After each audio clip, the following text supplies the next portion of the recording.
Okay, it's Extreme Legoboy 5000. This is a video requested from Corey Russell. Don't know the numbers. I don't even know if he has numbers. But this is the receipt from the United States Postal Service, USPS. This is the receipt, the confirmation from what I've sent to you. My grandpa shipped something else to Brazil too, but I shipped you the crap. So there's a little thing with the stamp, and here's the receipt. I think it's expected to come probably around, I don't know, I think the 24th or something, like on Thursday. If it doesn't come on Thursday, I'm not sure, because the code is different from where I sent it to you. But it's probably gonna come like in a few days, like in 10 days or 7 days or something.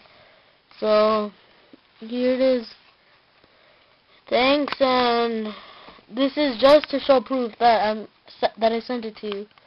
So I sent you the matte, Elite Matte, and the Elite Drew for your Deluxe Matte and Deluxe C and Punk. So peace out, I guess.